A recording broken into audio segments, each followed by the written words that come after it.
June 4th, 1942, Midway Atoll.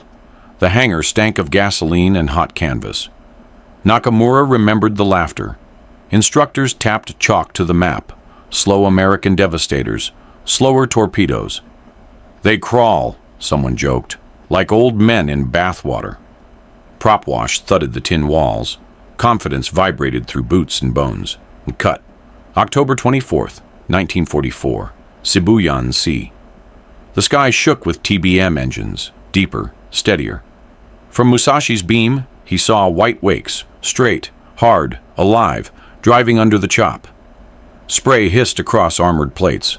Gunners screamed bearings. Brass clattered like rain. The weapon they mocked slid clean, then bit. Steel tremored. Pride wavered. Belief versus reality compressed into one awful sound, the hull groaning, like a temple giving up its gods. He had laughed once. Now he counted wakes. If you were in his cockpit, would you still laugh? September 18, 1942, Tateyama Naval Air Group, Chiba. Dawn fog rolled off Tokyo Bay like breath from a sleeping animal. Engines coughed awake. The smell of castor oil and brine pushed through the mist. Nakamura stood with his flight book pinned under an elbow, cap stiff, eyes forward. The chalkboard held a beautiful certainty. Angles, distances, speeds, laid out like a shrine. Decisive battle doctrine, the instructor said, tapping a circle around the American fleet. We draw them west. We break them among the islands. Our torpedoes finish it. He wrote another word. Type 91. Pride warmed the room more than the space heater.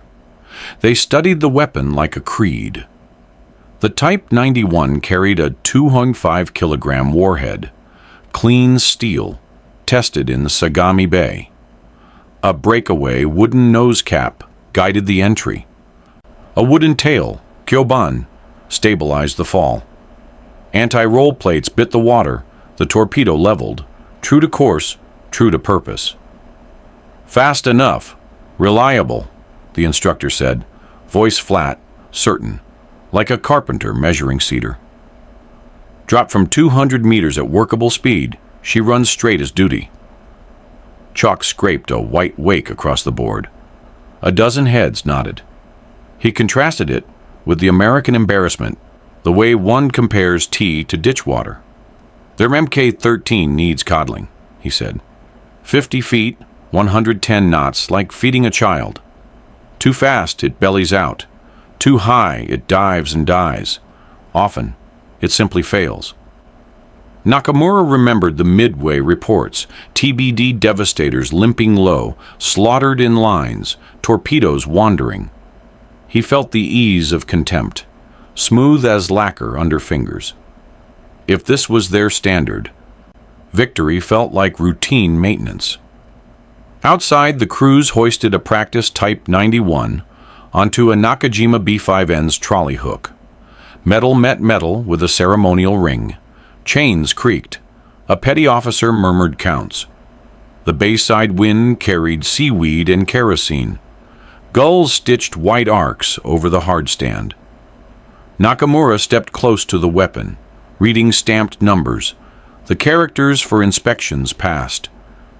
He imagined the wake curving under an American cruiser, screws biting air, deck heeling. The picture pleased him the way a well-folded uniform pleases a recruit. Belief made the world symmetrical and simple. Afternoons belonged to doctrine. Maps spread across tables, Aleutians to Solomons, inked with carrier tracks and fuel triangles. Kantai Kessen, the senior instructor repeated, ritual and strategy fused into one phrase. Draw them out. Bleed them with submarines. Fix them with battleships. Finish with air. Battleship silhouettes lined the wall. Nagato, Mutsu, Yamato, shadows of iron and ambition. Someone whispered invincible, as if it were a password. In notes, Nakamura wrote a humbler word, inevitable. Twilight flights tested hand and nerve. They practiced long, shallow approaches, wave-skimming runs that married discipline with seawater sting. Nakamura learned to read whitecaps like punctuation, commas to pause, dashes to dive. He kept the throttle breathing, nose steady, horizon flickering in the sight frame. A night instructor rode with him once, the cockpit cold, the world a black bowl.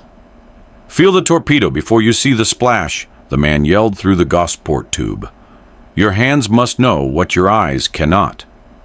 The weapon dropped. The airplane sprang lighter. A hiss traced away into darkness. He exhaled only when the stopwatch clicked, regular, trustworthy, almost human. Mess hall talk hardened beliefs into habit. Pilots joked about American tastes, Coca-Cola and swing records, softness masquerading as modern life. "Machines reflect their makers," a warrant officer said, chewing dried squid. "They drink sugar water. Their torpedo swims like it." Laughter scraped the benches. Chopsticks clacked. A kettle rattled on the coal stove. Nakamura laughed with them, young men inheriting certainty, as if it were bone. Letters from the front reinforced the myth. A friend from Rabaul wrote of Type 91 hits gouging a transport near Buna. Another claimed an American destroyer twisted like paper under a double strike. Failures were mentioned softly, as weather is, annoyance without consequence. When news of Guadalcanal's grind filtered in, blame found the usual places. Jungle, diseases, fuel, someone said. Not the weapon, never the weapon. The room agreed, like a choir echoing a single pitch. Winter brought a paired sky and brittle winds over Boso Peninsula. New arrivals wore scarves and swagger, arguing zero turns versus throttle discipline on approach. On the line, maintenance crews greased cables with hands gone black to the wrist. In a shed, torpedo mechanics shaved a wooden tail ring, edges aromatic with fresh cuts. Nakamura watched the shavings curl like pale waves onto the floor. Craft met war here: blade, wood, water, steel, each part respectful of the next. It felt moral, even clean. A visiting staff officer briefed the class on American industry. He spoke of shipyards, yes, but with a shrug, as if quantity lacked spirit. "Mass production breeds mediocrity," he concluded. "They will flood the sea with average machines. Our edge is precision, spirit, and decisive concentration."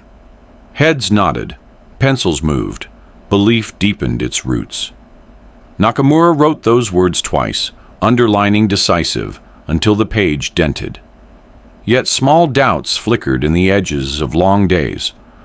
A practice drop struck wrong. The torpedo skipped, slewed, then buried its nose crooked. The range officer blamed the release. The pilot blamed a rogue swell. Nakamura felt the sting of uncertainty, quick, unwelcome, chased away by bravado. He told himself accidents are noise.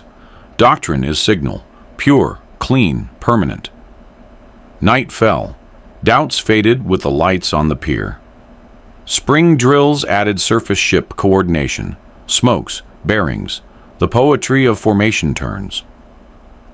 He studied flak patterns, dived through imaginary 25mm fountains, timed a last-second pop-up. Every movement said the same thing. Approach steady, drop true, believe. Belief made courage cheaper, and mistakes easier to forgive. A torpedo-handling petty officer, old enough to be their uncle, offered a gentler sermon. "Steel doesn't care about pride," he said, wiping grease with a rag. "It cares about angles and patience. The sea punishes hurry." The younger men smiled, then forgot.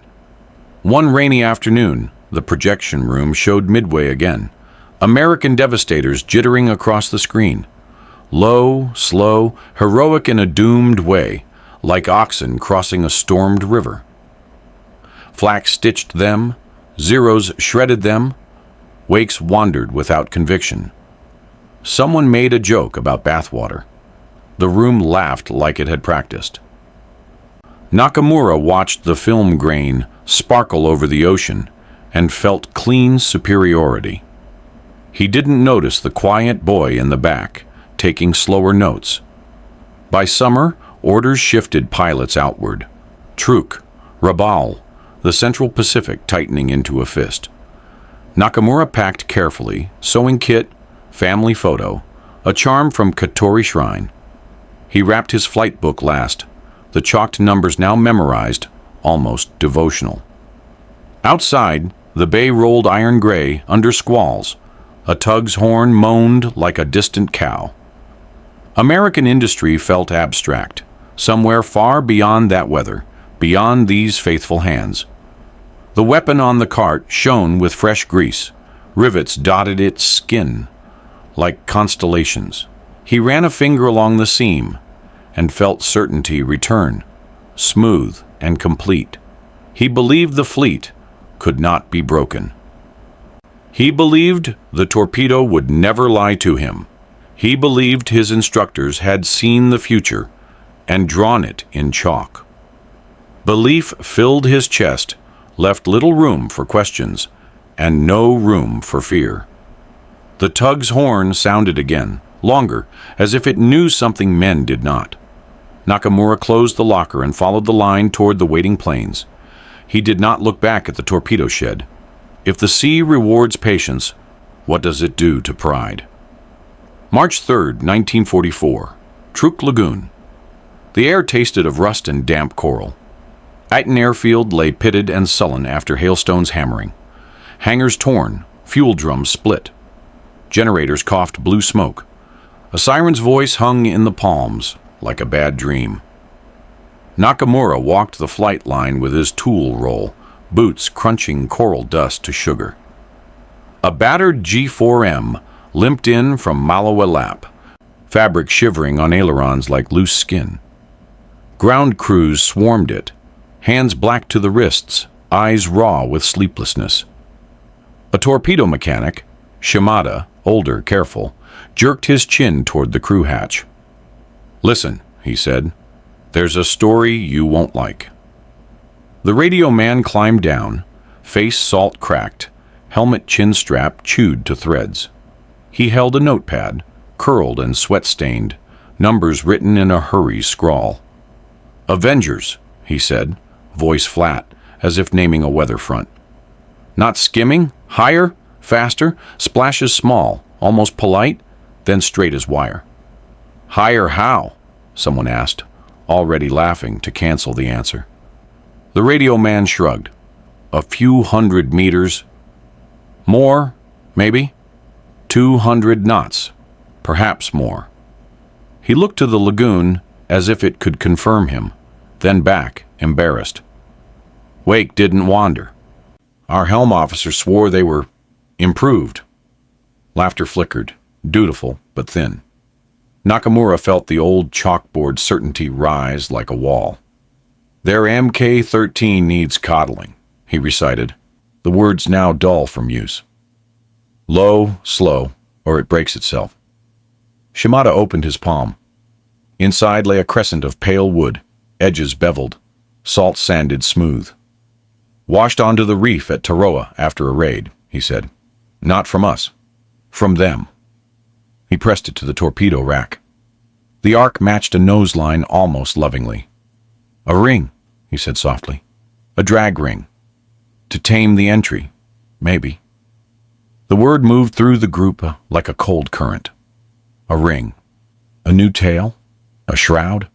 Someone muttered about American carpenters at war. Nakamura pictured a torpedo wearing wood like a monk's cowl, meeting water without tantrum. He rejected the picture and replaced it with doctrine, familiar, comfortable, warm. Radio intercepts fed the rumor. A destroyer report from the marshals claimed clean entries, reduced porpoising, unexpected approach. Another spoke of attack angles that ignored flak curtains, as if altitude no longer mattered. Men passed the phrases around, stripped of context, sticky with fear. At dusk, the squadron briefed by hurricane lamp. A staff officer traced circles over the Carolines, voice ironed flat to hide the tremor. Enemy carriers maneuver aggressively. Expect torpedo profiles outside previous envelopes. Outside, he repeated, like a man tasting a foreign word. He did not say higher or faster. He let the map swallow the adjectives. On the seawall, fishermen pulled a dead flying fish from the weeds, silver, perfect, ridiculous. "Even fish fly here," someone joked, and the edge came off. The lagoon breathed out. Anchors creaked. A breeze found the torn tin roofs. Nakamura turned the wood crescent in his hand, its grain warm from his skin. The piece smelled faintly of pitch and ocean, like a dock at low tide. He slipped it into a pocket he told himself was for talismans, not doubts. Night came with insects, weak bulbs, and the distant cough of a sick generator. Shimada sharpened a plane blade by feel, metal whispering along stone, slow, patient, inevitable. "Steel doesn't care about pride," he'd said once. Tonight, the blade's whisper sounded like agreement. If the enemy changed the splash, did they change the war? October 24th, 1944, Sibuyan Sea. Morning haze lifted like steam from a kettle. The center force pushed east. Yamato, Musashi, Nagato, escorted by cruisers, destroyers, wakes braided into white ropes. Nakamura's A6M idled over the formation, engine a steady animal heartbeat. Radio clicks, clipped bearings, the smell of hot oil under the canopy, familiar, almost calming. From the west came the first specks, Task Force 38's scouts, angular, patient, merciless. The alarm rose across the screen of steel, rangefinders turning, signal flags flashing, 25mm mounts lifting like rows of small, angry metronomes. Nakamura nosed over, sliding into a shallow intercept, tracing the sun with his sight ring. Below, wakes overlapped. Destroyers made smoke, gray walls that tasted of metal. "Keep them low," his leader barked, voice clipped by static. That was the doctrine. Force the attack into flak and spray, make their torpedoes misbehave. But the Avengers didn't skim. They came in measured, deliberate, TBM-1Cs in clean lines, the sound of their engines a deeper note than the old Devastators.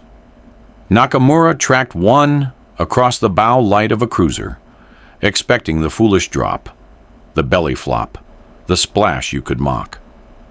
Instead, a tidy bloom marked the entry, small, almost polite, followed by a white line, unwinding arrow straight. The torpedo ran like a thought, untroubled by chop, unashamed of speed. He rolled after the Avenger, wind hammering the canopy frame, tracers clocking past his wing route. The American gunner answered with a square of fire. One line of rounds stitched his port flap. Down and left, Musashi's flank flashed with spray. The ship's great bow bit through her own smoke, a moving cliff of armored plate and confidence. A signal lamp pulsed, counterflood. List, small at first, took root in the steel and began to grow.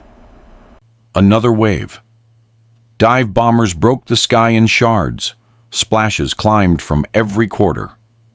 Between them, more Avengers eased into release, higher than he'd ever thought sensible, faster than any chalkboard had allowed. Wakes multiplied, white rails pointing at the ship's ribs.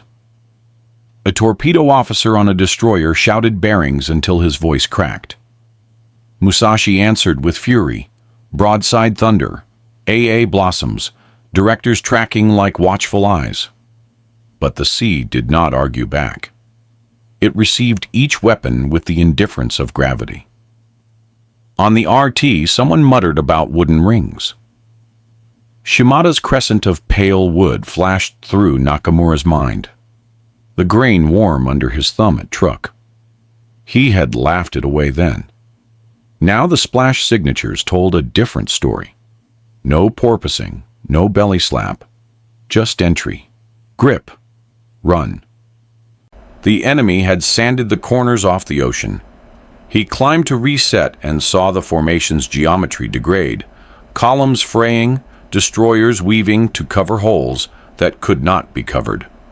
Oil spread in slick, rainbow bruises. A cruiser's bow threw off a curl of flame.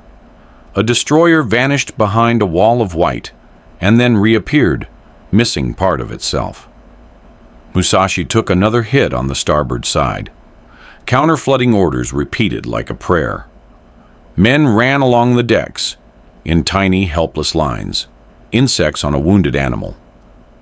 Nakamura slid alongside a wingman and felt the airplane shiver with the strain. He raked an Avenger and saw the pilot looking forward, unblinking, as if the whole sky were a straight road. The torpedo fell clean. The airplane jumped lighter. The gunner's turret turned to stare at him with glassy, inhuman calm. He pulled off, late, angry at the angle, angry at the methodical American patience. Below, another white line found steel and spoke through it. By noon, the horizon had turned to a frieze of pillars, water, smoke, and the black smudges of oil fires. Musashi still moved, magnificent and wounded, her bow lifting like a cathedral, refusing to kneel. But her wake was crooked, her turns were heavy, her will had weight now. Nakamura tasted salt through the mask and realized it was his own sweat. Doctrine had promised that altitude would ruin their torpedoes. Altitude had betrayed only his certainty. He banked across the ship's beam and saw a life ring, small, orange, absurd, bobbing in the froth. A sailor clung to it, eyes on the sky, mouth open to a sun he could not reach. For an instant, laughter from Tateyama's classrooms returned, then curdled in his throat. He steadied the stick and watched another Avenger line up. A measured descent, a neat release, a modest splash. The sea accepted, as always. If your enemy learns faster than your faith, what saves you then? October 24th, 1944, Sibuyan Sea, afternoon light leaning west. The air tasted of cordite and hot salt. Nakamura's headset crackled with numbers, bearings, altitudes, then something new, a tally. Starboard hits, 3, port, 5, flooding sections B and F, speed reduced. A gunnery officer's voice, thin with exhaustion, kept score, as if score could save steel. He banked through smoke and saw Musashi's wake kink again, like a brushstroke dragged by a shaking hand. Counterflooding hissed through compartments. Pumps throbbed like a tired heart. The ship answered the helm late, a proud dancer with a broken ankle. White lines still came, measured entries, modest splashes, no wasted motion. Each torpedo wrote its argument into her plates. Each bomb stuttered the horizon. By mid-afternoon, the list was no longer a rumor. It was a landscape. Men on the weather deck leaned uphill to run. A boat crew hacked at a jammed davit. An officer's sword flashed as he signaled with desperate ceremony. Nakamura dipped low, and the heat slapped his face through the canopy vents. He caught a glimpse of the great forward turret, still, dignified, as if refusing to join panic. Reports crossed in the ether, 16, 18, more, numbers that lost meaning because meaning had tilted and would not level. Someone whispered that total torpedo strikes would break 24. Another answered, "Don't say it." A calm voice, probably a cruiser's, corrected both. "Count what you can see." He could see enough: starboard bruised, port wounded, wakes converging like white handwriting spelling the end of something that once felt immortal. He slid beside a wingman and tried to force anger into purpose. They chased an Avenger, clipped its tail with tracers, and watched it hold course anyway. Pilot steady, gunner glass-eyed and patient. The drop was almost elegant. Musashi shuddered and did not complain, like a samurai accepting the next cut without theater. On a destroyer's stern, a rescue float tumbled loose and rode a wave back toward the wounded giant. The small circle turned again, indifferent and faithful. Nakamura remembered a chalk ring on a Tateyama blackboard, white and perfect. He had laughed then. This ring did not laugh. He climbed into thinner air where the smoke thinned and the sun still pretended to be holy. Radio silence hung for a long beat, broken only by the ship's own noises, metal groans, pump beats, the private language of a body failing in public. He realized the war had stopped being a map and become a list. If the numbers on that list include your certainty, how many can you afford? October 24th, 1944, Shibuyan Sea, late light turning brass. Nakamura leveled at 2,000 meters, where the air ran thinner and the mind could think. Below, geometry failed, columns broken, wakes incoherent. But the American lines held, tidy, repeatable, almost calm. He realized the weapon wasn't the miracle. The system was. Carriers changed deck loads like lungs change air. Damaged Avengers vanished into hangars and rolled out repaired. Crews swapped. Notes passed hand to hand. He imagined their debrief rooms, grease pencil sketches, timings on clipboards, a petty officer saying, 15 meters short, and a lieutenant nodding, we fix that now. Learning moved through their fleet like current through copper. Fast, invisible, decisive. The Torpedo itself had matured, yes. What once belly-flopped now wore discipline. Wooden ring at the nose to tame the entry. A box-tail shroud to steady the first seconds of panic. The splash shrank. The run straightened, porpoising died. Inside that steel cigar, the warhead wasn't the old TNT, but Torpex. More bite in the same body, metal rethinking its own anger. Speed near 33 knots. Range measured in thousands of yards. The run as honest as a plumb line. But none of it mattered without the rhythm above. Aircraft that could release higher, faster, and live to try again. He glanced across at a wingman, saw a thin, determined face inside the mask. Their own doctrine had taught mastery of the approach. Low, level, perfect. America had chosen mastery of the loop. Observe, adjust, repeat. They trusted correction more than pride. Every neat splash below was proof that a shop class, a bureau, and a deck gang had talked to each other and refused to be satisfied. On the radio, a cruiser requested air cover in a voice that sounded like a man asking time from a clock that had stopped. Nakamura wanted to answer, with more than altitude and courage. He wanted a factory behind his words. He pictured assembly lines, women with rivet guns, boys too young for whiskers learning hydraulics. A foreman writing works or fix on a chalkboard with the same urgency he had once reserved for tactics. He had laughed at Coca-Cola once. Now he understood a cola truck was a promise. The promise that anything could be delivered, again and again, until the job was finished. An Avenger crossed his nose, sleek, ordinary, inevitable. It rolled level, dropped, and climbed. No drama, no heroics, just procedure. The sea accepted the gift.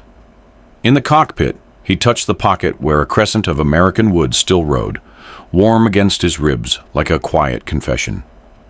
If war rewards the side that learns faster, What do you call the moment you admit you're behind? October 24th, 1944, Sibuyan Sea. Sun sliding toward the cloud bank. Orders flickered, then changed. Course corrections, speed calls, the guarded word, retire, whispered, denied, then whispered again. Nakamura leveled at 1,500 meters and watched the giant in the troughs. Musashi no longer carved the sea. She negotiated with it, breath by heavy breath. Destroyers stitched smoke like tailors in a storm.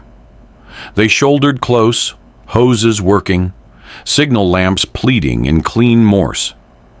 An oiler's rainbow slick widened into a bruise the size of a village. Across the net, a calm bridge voice read compartment names as if reciting a family roll. Flooding, counter-flooding, pumps.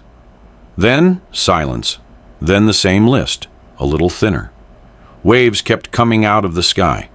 Avengers in pairs, then threes, as methodical as accountants closing books. Each release, a neat splash, a short gulp of foam, tagged another frame in her ribs. Bombers broke and screamed and were gone. The torpedoes stayed, low and faithful, arguing their straight logic into steel. Nakamura slid his sight over 1 TBM and held the trigger too long, anger shredding into tracer. The American climbed, indifferent, as if the run had been decided in a room far from here. By late afternoon, the list turned from angle to verdict. Men ran uphill on a ship meant to be level with destiny. Boats tried to lower and swung like pendulums over green mouths of water. A turret's barrel pointed at nothing, majestic and useless. Nakamura saw a petty officer kneel at the rail and tie a life ring to a line with sailor's care, hands steady as if he were back in a quiet harbor. The small ring went over, bright against oil. It circled once, then twice, finding a man who barely raised an arm. The ship groaned, long, old, like wood in winter, though she was iron to the core. He felt the sound in his teeth. Speed reduced, a voice said, and never gave a number. Steering heavy, another voice. Answering slow. Destroyers edged in, faithful dogs to a wounded ox. A cruiser crossed her stern and caught a bomb meant for her. The sea recorded the trade without sentiment. He climbed through smoke and saw the wake shorten, as if the ocean itself were denying credit. The great hull rolled, caught, rolled farther. Steam vented from somewhere deep, paint blistered. A fin of armor plate showed where the skin had torn. Signals flashed to cover the withdrawal. Arguments crackled between duty and mercy and the mathematics of survival. A memory returned, Tadayama's chalk arcs, laughter like steel cups on benches. He had drawn a neat ring on a blackboard with a piece of chalk that squeaked. Now, a real ring tugged a real man through real oil, while a city of iron leaned toward its end. He felt something inside him tilt with the deck. When the sun touched the cloud line, Musashi bowed. Not a gesture, an admission. Water took the lowest decks first, then the proud ones, then the name itself. Men dove clear, boats pulled, destroyers laid smoke like curtains in a home where morning had begun. Nakamura circled once more, engine steady, hands useless. If a fleet can bow, what keeps a man from following it down? November 15th, 1944, Kure Naval District. Rain tapped the sheet metal like a typewriter. The docks smelled of wet hemp and iron. Cranes swung with the patience of old animals. Nakamura stood under a leaking eave and wrote a letter that would pass 3 censors and a war. He listed the living first, names, ranks, small jokes, then paused at the empty places and let the paper stay quiet. In the sheds, ground crews stripped tired zeros to their bones. A6M5s lined the floor on trestles, wings off like folded arms. Armor glass arrived in wooden frames. A 13.2 millimeter gun sat on a bench like a new tooth. Mechanics argued over fuel lines, scrounging clamps from a wrecked trainer. Cannibalization, someone said, as if naming a weather pattern. The word felt correct and terrible. A young pilot practiced taxiing in circles because gasoline measured itself in thimbles. Another ran engine checks with the prop unpitched, noise instead of hours. The squadron logbook, once tidy, showed fewer flights, shorter entries, more notes about spark plugs and prayer. From the harbor came rumors that would harden by morning. Special attack units organizing in Kyushu, pilots sewing headbands as carefully as they had once folded maps. Doctrine turned a corner in the dark. In barracks light, Nakamura unfolded the wood crescent he kept in a cloth pouch. Shimada's drag ring, American carpentry at war, warm against his palm like a smoothed worrystone. He traced its bevel with a thumb, remembering Musashi's small, polite splashes, made terrible by what followed. He set the ring beside his pen and wrote to his younger brother in Kure. We were not beaten by a single blow. We were corrected, again and again. A courier brought casualty returns that looked like arithmetic. Aircrew names clipped to ship names, squadrons reduced to lines on a page.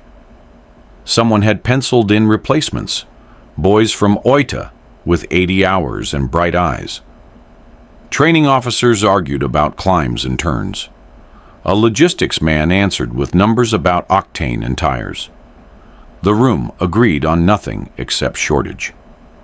Across the bay, a siren wound up and unspooled as B-29s droned high enough to be theory. Searchlights tested the clouds and found only rain. Nakamura slipped the wood ring back into its pouch and tucked it into his flight jacket. He remembered Tateyama's clean chalk arcs and felt the hunger to redraw them. Less proud, more useful. Morning orders, stamped and final, transfer to Kanoya, Kyushu, escort and interception, coastal defense. The paper smelled of damp ink and purpose. He packed small, because small was what remained. Scarf, photo, sewing kit, the ring. On the quay, sailors unloaded drums with the care of men moving sleeping children. Fuel would come, they said. Enough. Soon. The words had lost their calendar. A boy practicing gunnery on a derelict fuselage squeezed the trigger and flinched at the dry click. He looked at Nakamura and smiled as if apology could be a weapon. Nakamura smiled back, then turned to the water, black, glossy, refusing to answer.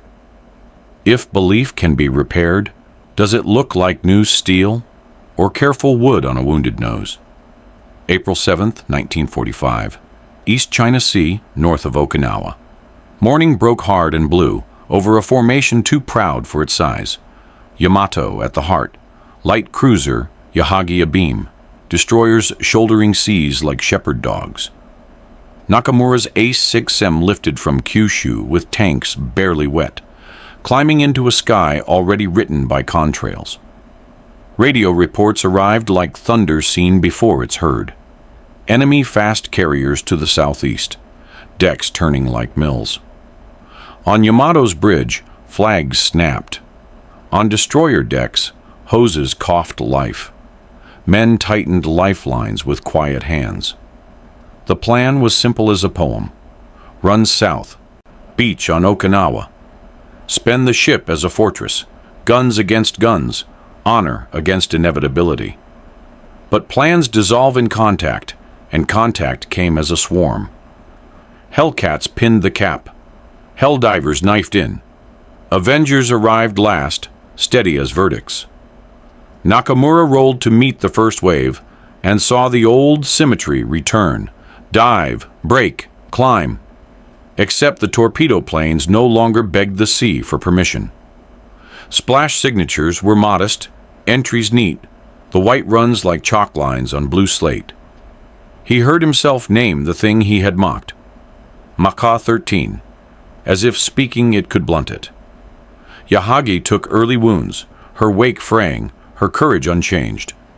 A destroyer, a Sashimo or another, dragged smoke like a torn banner and fell behind.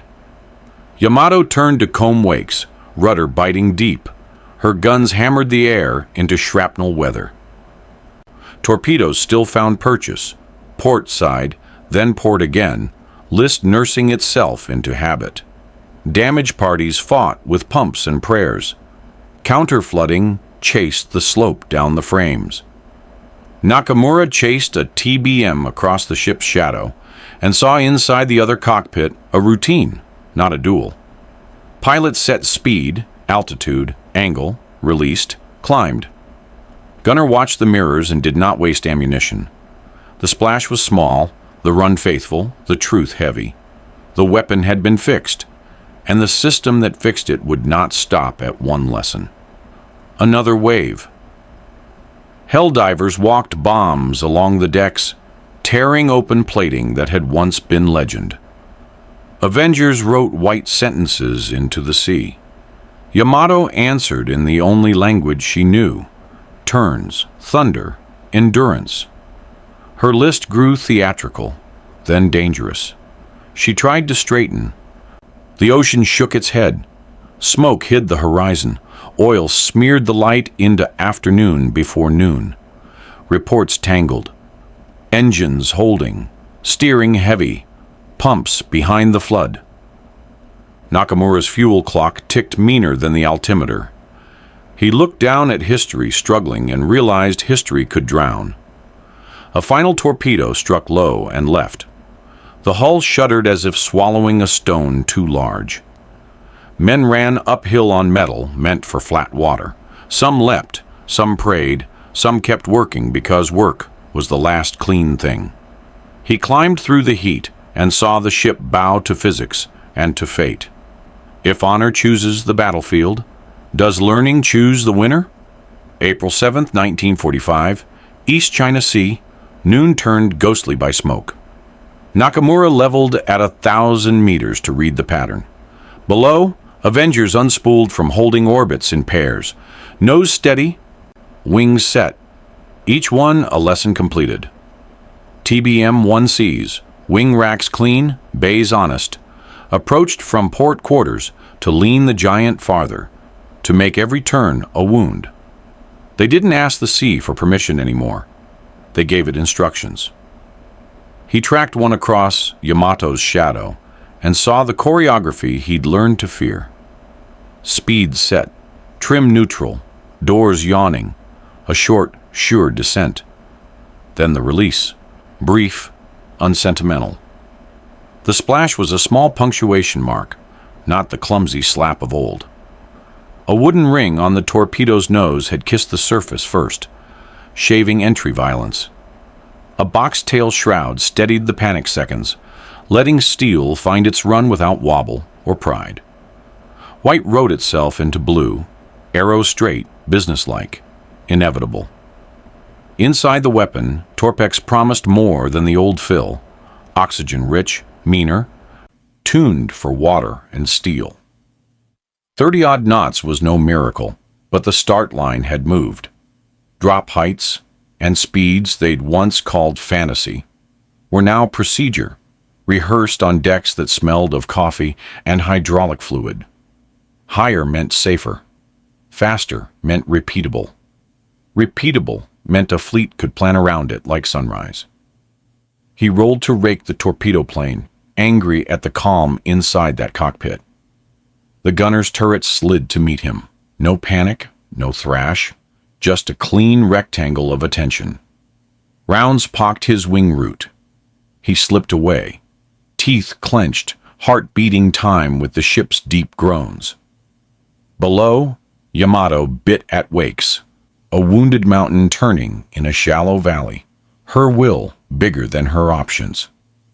He felt the ring in his pocket, the crescent of American wood from truck, pressing the ribs through fabric.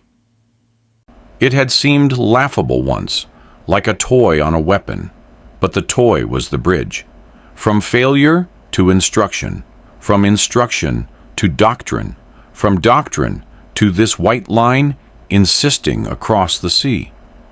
A carpenter's bevel had introduced a nation's habit: fix, test, brief, repeat, until the splash itself confessed the lesson. Another pair came down the lane. Helldivers cracked the sky ahead, boxing the ship's attention. The Avengers slid into the quiet they made. Release, modest bloom, straight run. Yamato took the argument portside again. List deepened into posture. Counterflooding called back, earnest and late. A vent wailed, paint blistered. A gun crew worked a mount that no longer had a horizon to honor.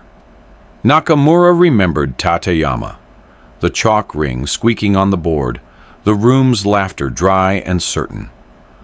He remembered Midway's film, the bathwater jokes, the swagger that came easy when the enemy's mistakes were abundant. Here, a real ring, planed, pitched, nailed into doctrine, closed the circle. The torpedo he'd mocked did not just work. It belonged to a system that made it work again tomorrow. Yamato lifted her bow as if to test the light one more time, then settled into the darker grammar of physics. Avengers climbed away like clerks clocking out, leaving their signatures to finish the argument. Smoke ate the horizon. Oil braided the waves into something that looked like grief. If a small correction can rewrite a giant, what small thing in you still refuses to change? April 7th, 1945. East China Sea, afternoon stained the color of burned tea. Nakamura's fuel gauge leaned toward confession. He circled once, then pointed north. Behind him, Yamato struggled, a mountain learning it was only metal and men. The sky rumbled with engines. The sea spoke in wakes and wounds. He climbed through smoke until the air tasted clean enough to think. Below, white signatures converged, then vanished under the listless giant. For a breath, the ship straightened, as if remembering a younger spine. Then the horizon buckled. Light rose from her midships, first a pillar, then a flower nobody prays for. Turrets leapt like thrown stones. A cloud boiled upward, hard as glass. Sound arrived late, a door slamming the century shut. He steadied the stick and did the only brave thing left. He watched. Men clawed at the rail, boats overturned. The ocean accepted every name without ceremony. Destroyers pulled circles of duty through heat and shrapnel sleet. One edged in too close, then backed away sobbing steam. Oil burst into orange and black arguments that solved nothing and ended everything. He felt the wood ring against his ribs, warm through sweat and canvas. A carpenter's curve, a bevel, a modest fix with immodest consequences. He remembered laughter at Tateyama, chalk squeak, jokes about bathwater torpedoes, certainty like lacquer. Certainty had been the most fragile thing they carried. He thought of the American system he could finally name. A petty officer shaving a new ring before lunch. A bureau rewriting a drop envelope before dinner. A pilot releasing higher tomorrow because someone measured failure today. Back at Kure, they had called mass production soulless. But the soul he feared now wore coveralls and held a clipboard. It believed in correction more than pride, in repetition more than theater. It turned mistakes into doctrine, then into wakes that did not wander. His own doctrine had worshipped the decisive stroke, the perfect approach, the clean kill. America worshipped the curve of improvement, the small turn that makes a straight line. The curve had reached him, a wooden crescent in a pilot's pocket. He touched it, and felt the chalk ring become real. Fuel bit the bottom of the glass. He trimmed for home. Kyushu lay somewhere beyond cloud and weather, and a war already lost. Below, the cloud over Yamato frayed into dirty veils. The name would sink last, long after steel and bone. On the horizon, Hellcats banked away, small and purposeful as farm tools.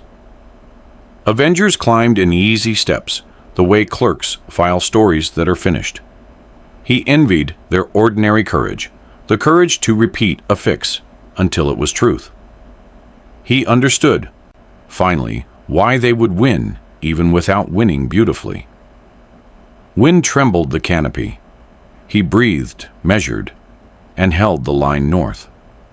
In his head, the instructor's chalk traced a ring that closed on itself.